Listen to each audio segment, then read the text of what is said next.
ఆషాఢ మాసం తొలి ఏకాదశి సందర్భంగా శ్రీ శ్రీ శ్రీ ఏకలవ్య మహారాజ్ జయంతి వేడుకలు పిఠాపురం నియోజకవర్గం పిఠాపురం బైపాస్లోని ఏకలవ్య మహారాజ్ విగ్రహం వద్ద బాల వినాయక ఎరుకల సంఘం ఆధ్వర్యంలో ఘనంగా చేపట్టారు। ఈ కార్యక్రమానికి ముఖ్య అతిథిగా హాజరైన కాకినాడ జిల్లా జనసేన పార్టీ అధ్యక్షులు డీసీసీబీ చైర్మన్ తుమ్మల రామస్వామి ఏకలవ్య మహారాజ్ విగ్రహానికి పూలమాలలు సమర్పించి ఘనంగా నివాళులర్పించారు। అనంతరం ఏకలవ్యుడి సేవలను త్యాగాన్ని స్మరించుకున్నారు। కార్యక్రమంలో జనసేన నాయకులు 5 మ్యాన్ కమిటీ సభ్యులు ఓదురి కిషోర్, పిఠాపురం పట్టణ అధ్యక్షురాలు చిక్కాల వరలక్ష్మి తదితరులు కూడా ఏకలవ్య మహారాజ్ విగ్రహానికి పూలమాలలు సమర్పించి నివాళులర్పించారు। అనంతరం తుమ్మల రామస్వామి మాట్లాడుతూ విలువిద్యలో ఏకలవ్యుడు సాధించిన ప్రావీణ్యం భారత చరిత్రలో చిరస్మరణీయమని అన్నారు। గురు భక్తికి క్రమశిక్షణకు ప్రతీకగా నిలిచిన ఏకలవ్యుడు తన గురువు ద్రోణాచార్యుడికి ఇచ్చిన మాట కోసం తన బొటన వేలుని గురుదక్షిణగా సమర్పించడం అపూర్వమైన త్యాగమని కొనియాడారు। ఆయన జీవితం నేటి యువతకు అంకిత భావం, పట్టుదల, వినయం వంటి విలువలను నేర్పిస్తుందని పేర్కొన్నారు। పిఠాపురం నియోజకవర్గంలో రాష్ట్ర ఉప ముఖ్యమంత్రి వర్యులు, పిఠాపురం నియోజకవర్గ స్థానిక శాసనసభ్యులు కొనిదెల పవన్ కళ్యాణ్ గారు నేతృత్వం వహిస్తున్నటువంటి పిఠాపురం పట్టణంలో మరి శిష్యరకానికే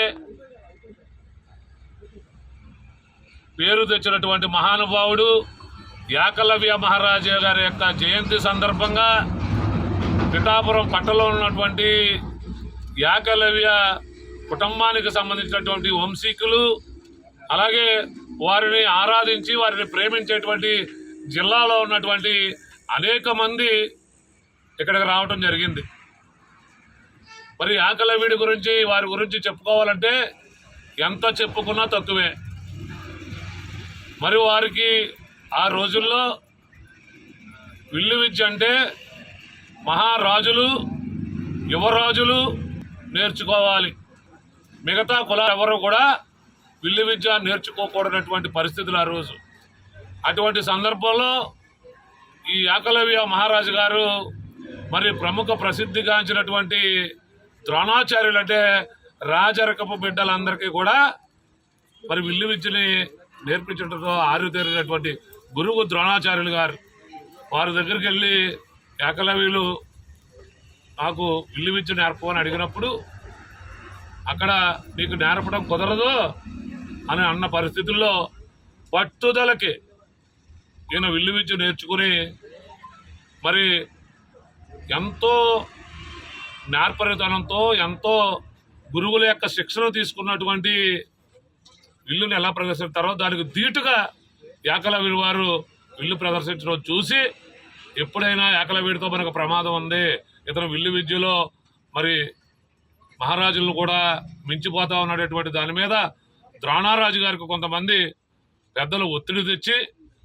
మరి ఎట్టి పరిస్థితుల్లో మరి నీ దగ్గరికి గురువందనం స్వీకరించడానికి ఏకలవ్యుడు వచ్చినప్పుడు ఖచ్చితంగా అతన్ని బొటన వేళ్ళు తీసుకోవాలని ఆజ్ఞాపించినప్పుడు తప్పని పరిస్థితుల్లో ద్రోణాచార్యులు గారికి తెలుసు అది తప్పని, అయినప్పటికీ ఒత్తిడి వల్ల ఆయన బొటన వేలు అడగటం జరిగింది। బొటన వేలు లేకపోతే ప్రదర్శించలేదు। అప్పుడు ఏకలవ్యుడు ఇచ్చిన మాట కోసం ఆయన దగ్గర చూసి నేర్చుకున్నాడు, ఆయన నేర్పించలేదు। నేర్పించకపోయినా తీసుకుని గురు దక్షిణగా బొటన వేలు తృణపాయంగా ఇచ్చినటువంటి శిష్యుడు అంటే గురువుని ఎంత గౌరవించాలి,